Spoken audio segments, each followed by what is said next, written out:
tatalakay naman natin sa video na ito guys, no, kung paano nga ba nakakakuha ng access ang mga demons sa buhay natin, no, lalong-lalo na sa atin ng mga believers, no. Hindi natin alam na sa pamamagitan ng mga gawain na ito ay nakakuha na pala ng access yung mga demons sa buhay natin, no. Kasi ang mga demons na yan, hindi naman yan basta-basta makapasok sa buhay natin kung hindi natin sila inimbita, kung hindi tayo nag-open doors para makapasok sila sa buhay natin, no. Kaya napakahalaga na malaman natin kung ano nga ba ang dahilan kung bakit na-access ng demons ang mga buhay natin, no. Sa number 1 na dahilan dyan, sa pamamagitan ng sin or kasalanan natin, no. Kasi tulad nga ng nakasaad sa Bible, ang mga kasalanan natin, yun ang nakakapag-separate sa atin kay God, no? Tulad ng nakasaad dito sa Isaiah chapter 59 verse 2. But your iniquities have made a separation between you and your God, and your sins have hidden His face from you so that He does not hear. Nakasaad nga dito, yung mga masasamang gawain natin, yun daw ang dahilan kung bakit nawalay tayo sa Diyos, no? Nagkasala daw tayo, kaya hindi natin siya nakikita, hindi natin siya naririnig, di ba? Kapag tayo nagkasala, katalikuran tayo ng Diyos, hindi niya tayo maririnig. Kahit anong pray ang gagawin natin, ay hindi niya tayo maririnig, no? Kasi nga, nasipari tayo sa Kanya dahil nagkasala tayo. Hindi pwedeng itolerate ni God yung mga kasalanan natin dahil banal nga siya. So, meaning, kapag nagkasala tayo dahil nasipari tayo kay God, wala tayong divine protection. Ang mangyayari sa atin, vulnerable tayo sa attack ng demons. So, ngayon, kasi nagkasala tayo, ibig sabihin, yung devil na, yung demons na ang may hawak sa isip natin, sila na yung magmamanipula, magkukontrol sa buhay natin, no? Kaya number 1 na dahilan dyan, kung bakit na-access ng demons yung buhay natin ay sa pamamagitan ng pagkakasala natin, no? Kaya dapat iwasan natin ang pagkakasala na ito, no? Dapat mabuhay tayo na naka-align sa mga salita ng Diyos para maiwasan natin ang magkasala, para hindi tayo ma-access ng demons, no? Pero kung hindi man natin naiwasan na talagang nagkasala tayo dahil tao lang tayo, di ba? Hindi naman tayo perfecto, nagkakasala at nagkakasala tayo. Ang mahalaga, ang bawat pagkakasala natin, pagsisihan natin kaagad, ihingi natin ng tawad sa Diyos para ma-restore yung relationship natin sa Kanya, no? Para hindi makakuha ng access yung demon sa buhay natin, no? Isara natin kaagad yung doors na inopen natin para sa demons, no? Isarado natin kaagad para makat off yung access nila sa buhay natin, di ba? At saka pangalawa naman na dahilan kung bakit na-access ng demons yung mga buhay natin sa pamamagitan ng cursed objects o mga bagay na isinumpa hindi nyo alam. Bumibili kayo lalong-lalo na yung mga second hand na mga gamit, no? Hindi nyo alam yung mga second hand na gamit ay may dalang curse pala, may sumpa pala yun, no? Ipinasok nyo sa bahay nyo. Or pwede rin na may nagbigay ng gift sa inyo, hindi niyo alam na hindi pala maganda ang intensyon ng tao na nagbigay sa iyo, no? Binigyan ka ng gift kasi gusto kang i-curse, di ba? May curse pala yung regalo na ibinigay sa iyo, no? At kapag halimbawa, tinanggap mo yung gift na yon or yung mga bagay na binili mo sa labas na may dalang curse, ipinasok mo sa bahay mo, yung bagay na yon ay may taglay na evil spirit yon kasi nga na-curse nga. Yung evil spirit na yon susunod din, papasok din sa bahay mo, susunod kahit saan ka, di ba? Kasi nga, tinanggap mo or dinala mo, pinasok mo sa loob ng bahay mo yung mga bagay na yun na may dalang sumpa, no? At kapag yung sumpa na yon nagmanifest sa buhay nyo, kasi ang sumpa na ito ay pwedeng makapahamak sa atin, no? Ang sumpa na ito ay pwedeng magbigay ng kamalasan sa atin or misfortune, di ba? At pwede ring magbigay ng sakit sa atin. Pwede rin na no, sa pamamagitan ng sumpa na to, itong mga cursed objects na pinapasok natin sa bahay natin, walang mangyayari sa buhay natin. As in, puro kabiguan na lang ang mangyayari sa atin, no? Kasi pinaalala yan sa atin sa Bible. Sabi sa Deuteronomy chapter 7 verse 26, and you shall not bring an abominable things inside your house and become devoted to destruction like it. You shall utterly detest and abhor it, for it is devoted to destruction. Nakalagay nga dito na huwag nga daw tayong magdadala ng mga kasuklam-suklam na mga bagay sa loob ng tahanan natin, no?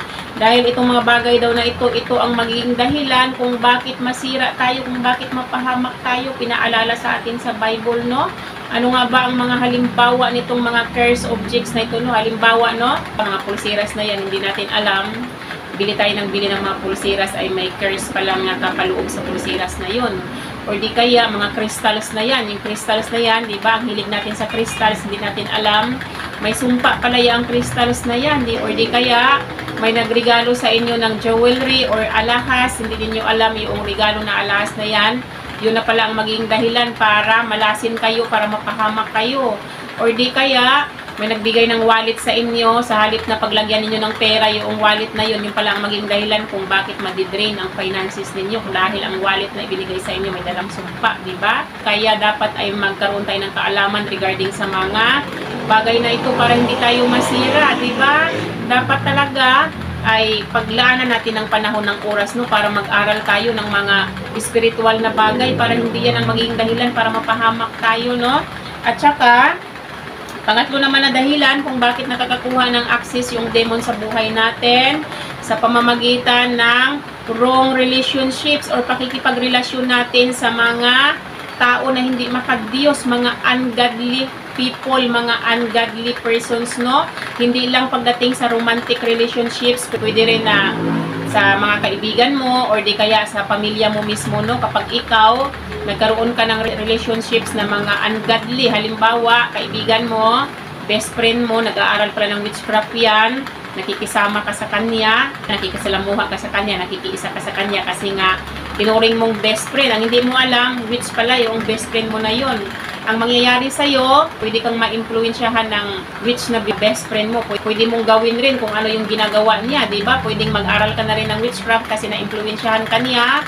Or di kaya sumasama ka sa mga tao na mahilig magmura. Anong mangyayari sa'yo, gano'n na rin ang gagawin mo, no? Palamura ka na rin kasi nga, hindi maganda yung influence nila sa buhay ninyo. Or halimbawa, ang kaibigan mo lalakiro yon, magiging ganun ka na rin, lalakiro ka na rin kasi nga na-influensyahan ka ng mga masasamang kaibigan mo. Pinaalala yan sa atin sa Bible. Anong sabi dito sa 1 Corinthians chapter 15 verse 33? Do not be deceived. Bad company ruins good moral. Ang nakasaad nga dito, huwag daw tayong palilinlang. Ang masasamang kasama daw ay sumisira ng magandang ugali. Tulad nga nung sinabi ko, kung ano ang ugali ng mga taong pinapakasamahan ninyo, magiging gano'n na rin kayo kasi nga mai-influensyahan kayo nitong mga tao na to na madalas ninyong nakakasama, no? Halimbawa naman, romantic relationship yan. Halimbawa, nakipag-sex ka doon sa ungodly na karelasyon mo. Yung espiritu niya, kasi nagtataglay ng evil spirit yon, papasok sa'yo yung evil spirit na ano niya, no, taglay-taglay niya, no, mai-influensyahan ka nitong evil spirit na ito, no, mapapahamak ka, di ba? Pinaalala rin sa atin dito sa 2 Corinthians chapter 6 verse 14, do not be unequally yoked with unbelievers. For what partnership has righteousness with lawlessness, or what fellowship has light with darkness? Sabi nga dito, huwag daw tayong makikisa or huwag daw tayong makikisama sa mga hindi mananampalataya. Kasi ang nakasaad dito, ano daw ang samahan na mabubuo sa pagitan ng matutuwid na tao at masasamang tao. Nakasaad din dito, ano daw ang samahan na mabubuo sa pagitan ng mga taong nasa liwanag at sa mga taong nasa kadiliman ang buhay, no? Kaya malinaw lamang na ayaw ng Diyos na makisama or makiisa tayo sa mga ungodly na mga tao, no? Kasi maaari nga na ma-influensyahan nila tayo, katulad na lang noong nangyari doon sa Bible, no, na si Solomon noong umpisa, faithful servant siya, no, makadiyos siya noong umpisa, masunurin siya sa mga kautusan ng Diyos, pero nung sinuway niya si God, kumuha siya ng mga foreigner na asawa, inilayo ng mga asawa niya yung loob niya kay God, kaya nahiwalay siya kay God doon, nasiparate siya kay God. At tulad rin noong nangyari kay Samson, kung alam niyo si Samson ay napakalakas niya, no? Yung strength niya ay nanggagaling doon sa buhok niya na hindi pa nagugupitan. So ngayon, noong ni-reveal niya doon sa relasyon niya na si Delilah, yung secret niya kung saan nanggagaling yung strength niya, kung saan nanggagaling yung lakas niya, nadipit siya kasi pinutulan yung buhok niya. Dilin lang siya ni Delilah, pinahiga siya sa kandungan ni Delilah, tapos nung nakatulog siya, nagtawag si Delilah ng mga Philistines, no, pinaputulan yung buhok niya. Tapos, nung naputulan yung buhok niya, umalis yung strength niya, nawala yung strength niya, tapos binulag pa siya noong mga taga-Philistines, no? O ganun ang nangyari sa kanya. Kaya nga, pinaalala sa atin, huwag tayong makiisa, huwag tayong makisama sa mga hindi mananampalataya kasi hindi natin alam kung ano ang kapahamakan na hatid nila sa buhay natin, kung ano ang kapahamakan na dala nila sa buhay natin, no? Kaya, dapat ay iwasan natin, piliin natin kung sino yung pinapakisamahan natin, piliin natin kung sino yung mga taong ipinapasok natin sa buhay natin, no, para hindi mapahamak yung relationship natin kay God, hindi mapahamak yung pananampalataya natin sa Diyos, no? At saka kapag tayo rin nakikipagrelasyon sa mga ungodly na tao, mawawala yung blessings natin. Kasi nga alam naman natin na ang source of blessing si God lang. Kapag tayo manatili kay God ay blessed tayo dahil may Holy Spirit na nakatira sa atin. Yung Holy Spirit ni God nakaka-attract ng blessings, no? Pero kapag tayo naging disobedience tayo, nakikiisa tayo, nakikisama tayo dito sa mga ungodly na tao, mawawala yung blessings natin. Kaya dapat pakaingatan natin, no? Dapat ay huwag tayong sumuway kung ano yung kagustuhan ng Diyos, kung ano yung gusto ng Diyos na gawin natin, ay mag-stick tayo doon kung ayaw natin na mawala yung blessings natin, no? At saka, pang-apat naman, na dahilan kung bakit na-access ng mga demons yung buhay natin, sa pamamagitan ng pananalita natin, no? Kasi tulad nga ng nakasaad sa Bible, ang dila natin ay may power, may kapangyarihan, no? Sabi yan dito sa Proverbs, chapter 18, verse 21, Death and life are in the power of tongue, and those who love it will eat its fruit. Nakalagay nga dito, ang kamatayan at ang buhay daw ay nasa kapangyarihan ng dila natin. Kung sino man daw yung nagpa-practice nito ay matitikman daw niya yung bunga. Kung ano man yung mga sinasabi niya, di ba? Sa pamamagitan ng dila natin ay pwede tayong magbigay ng buhay sa kapwa natin. Pwede natin silang i-encourage, pwede natin silang i-uplift.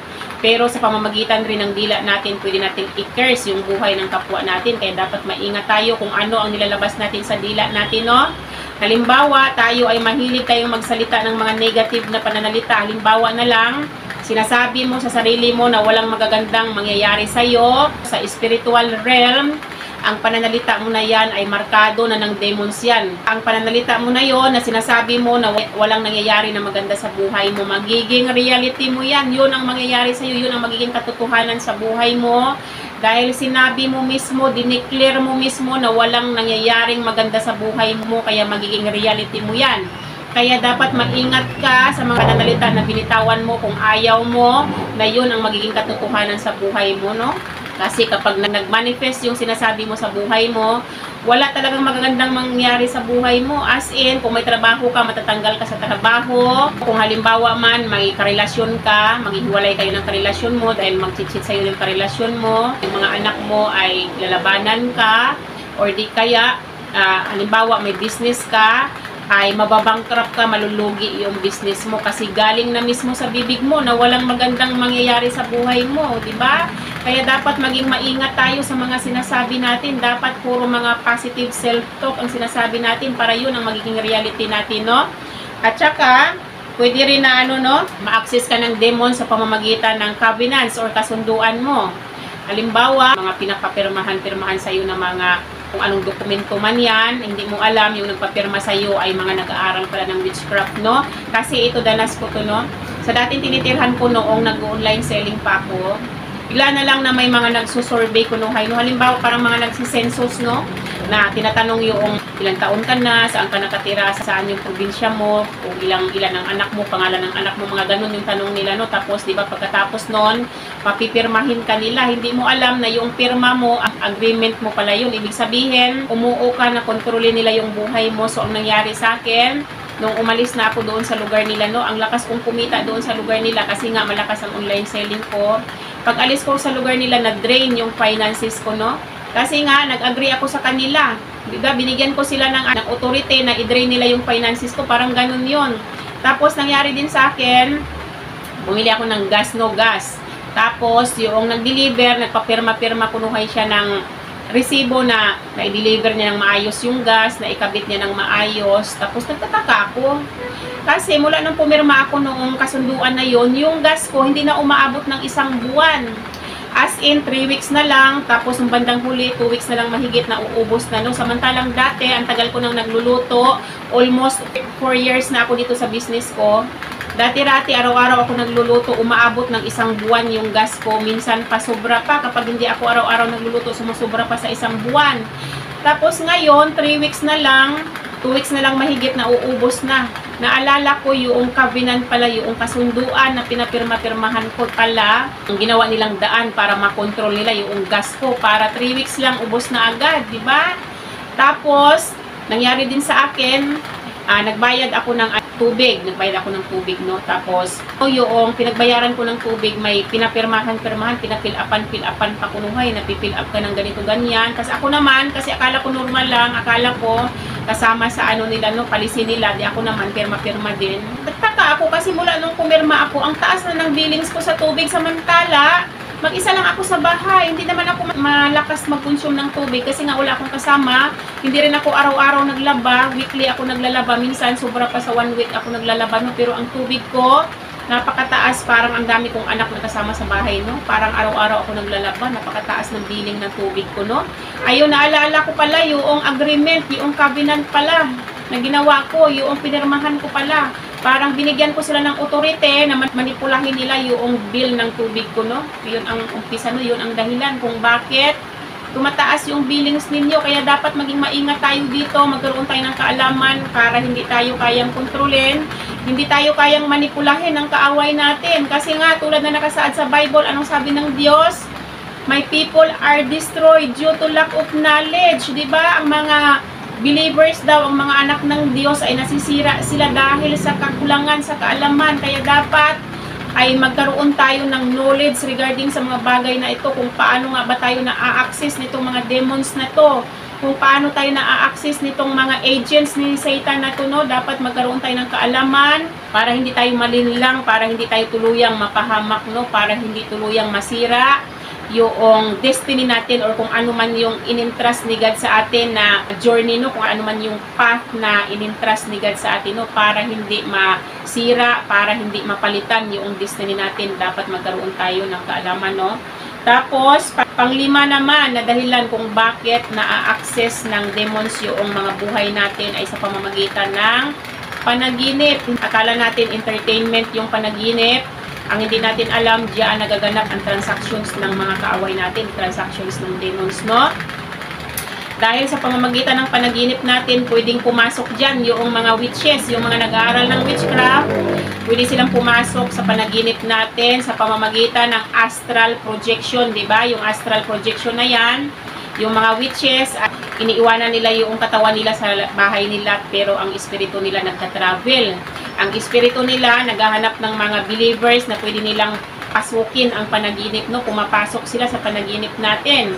Halimbawa na lang dyan, kapag nanaginip kayo na kumakain kayo ng mga exotic na pagkain sa panaginip, ay yan ay trabaho ng mga witch na yan, no? Sinadya talaga nila yan na ilagay sa panaginip niyo, kasi ang panaginip na yan magdadala ng kapahamakan sa inyo, magdadala ng bad luck sa inyo, magdadala ng misfortune sa buhay ninyo, no? Halimbawa naman, na naginip kayo, na nakahubad kayo sa panaginip, no? Gusto ng witch na ipahiya kayo publicly, no? At saka halimbawa, pumasok sa panaginip ninyo, nagsuswimming kayo sa maruming tubig, ay ipinoproject sa buhay ninyo yun. Gusto ng witch ay magiging marumi ang pagkatao ninyo, di ba?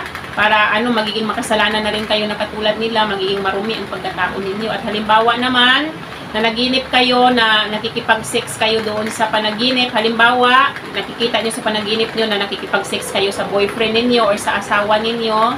Pero ang totoo nun, hindi yun asawa ninyo, hindi yun boyfriend ninyo ang kasex ninyo, kung hindi, demons yun. Demons yung kasex ninyo, no? Bakit naman ipapasok ng Diyos sa panaginip ninyo yung asawa ninyo nakipag-sex sa inyo, o yung katabi ninyo yung asawa ninyo, di ba? Ayun ay demons yun na nakikipag-sex sa inyo, at ang demons na yun ay parang yun ang spiritual husband ninyo. Inaari na kayo ng demons na yun na parang asawa na niya kayo, no? Yun ang ibig sabihin ng mga panaginip na yun. Kaya nararapat lamang na maging alerto, kasi hindi natin alam sa pamamagitan ng panaginip natin, napalitan na pala yung mga destiny natin sa pamamagitan ng panaginip natin, ay magkaroon tayo ng misfortune or magkaroon ng bad luck yung mga buhay natin. Hindi natin alam sa pamamagitan ng panaginip natin. Nadipit na pala tayo ng mga kaaway natin sa pamamagitan ng panaginip, kasi itong mga nag-aaral ng witchcraft na to, mga strategic sila, no? Halimbawa, hindi kanila kayang trabahuin sa araw kasi nga protected ka, hindi nila magawa kung ano yung gustong gawin nila sa iyo sa araw, ay sa gabi nila isinasagawa kasi wala kang kalaban-laban, wala kang alam dahil tulog na tulog ka.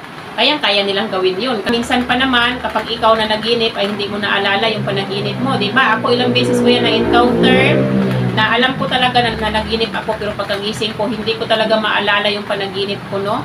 Pero kahit sa ganun na hindi nyo naalala yung panaginip nyo, malalaman nyo na nanaginip kayo ng evil dreams or nakaranas kayo ng spiritual attack sa panaginip kapag nagising kayo na takot, nagising kayo na nanginginig, nagising kayo na parang hapong-hapo kayo at nagising kayo na parang nalilito kayo. Diyan yung malalaman na kayo ay nakaranas ng spiritual warfare sa panaginip, no? Kaya dapat ay alam natin kung ano ang dapat nating gawin. Pagkagising natin, alam natin na naginip tayo ng mga evil dreams. Huwag nating ipagsasawalang bahala yung panaginip na yon, kasi kapag nag-manifest yun sa buhay natin, mapapahamak tayo. Ang gagawin natin pagkagising natin, i-rebuke natin kaagad, di ba? I-cancel natin kaagad para hindi mag-manifest sa mga buhay natin, no? Ganito ang dapat nating sabihin, no? I rebuke, I bind, and I cancel every evil dreams that my enemy has been put during my sleep. I reject it and I will not accept it as my reality, and I choose to believe the truth of God's word as it is written in His scripture. Psalm chapter 37 verse 40. The Lord helps them and delivers them. He delivers them from the wicked and saves them because they take refuge in Him. It is also written in Psalm chapter 91 verse 14, because He holds fast to me in love, I will deliver him, I will protect him because He knows my name. Kailangan talaga i-declare natin ito, no, itong mga Bible verses na ito, at kailangan na i-rebuke natin, kailangan i-cancel natin para mawala ng bisa yung evil dreams, hindi mag-manifest sa buhay natin, hindi siya magiging reality natin, kasi kapag ibaliwala natin yon, akala natin normal na panaginip lang, talagang magbibigay ng kapahamakan sa atin, magkukos ng misfortune sa atin, magkukos ng bad luck sa atin. Wala talagang mangyayari sa buhay natin, no? Kaya napaka-importante, bago tayong matulog, i-commit natin yung mind natin kay God, yung isip natin, i-commit natin kay God, kasi sa isip natin nangyayari ang panaginip na yan, di ba? Ang panaginip, nangyayari yan sa isipan natin, kaya mahalaga bago tayo matulog, i-commit natin yung mind natin kay God, at saka i-plead natin yung blood ni Jesus Christ sa panaginip natin para hindi pasukan ng mga witches na ito ang panaginip natin, kasi protected ng blood ni Jesus Christ. At saka napakahalaga na ipag-pray natin kay God na isurrounds niya tayo or palibutan niya tayo ng mga angels of war niya bilang protector natin habang tayo ay natutulog, di ba? Huwag tayong matulog na lang ng basta-basta na lang. Kailangan nating mag-pray bilang protection natin, humingi tayo ng protection kay God, kasi kapag natutulog tayo, wala tayong malay, wala tayong kaalam-alam, hindi natin kayang proteksyonan yung sarili natin. At least nakakumit kay God yung pagtulog natin, di ba? Na ipag-pray natin kay God, si God na ang bahala sa atin, si God na ang bahalang magbantay sa atin, no? Si God na ang bahalang magpadala ng mga angels niya para bantayan tayo, no? Sana nakatulong ang video na ito para sa inyo, at sana ay magkaroon tayo ng dagdag pa na kaalaman regarding sa mga ganitong bagay, no? Para hindi tayo basta-bastang mahulog sa trap ng mga kaaway natin, para hindi masira kung ano man yung destiny natin, kung ano man yung path na gusto ni God na tahakin natin, kung ano man yung journey na gusto ni God na tahakin natin, no? Gusto ni God na mapuntahan natin, no? So, yun na naman yung aking ma-share sa inyo sa araw na to, guys. Sana may natutunan kayo sa akin. Hanggang dito na lang yung aking video. Bye-bye and God bless you all. Bye-bye everyone!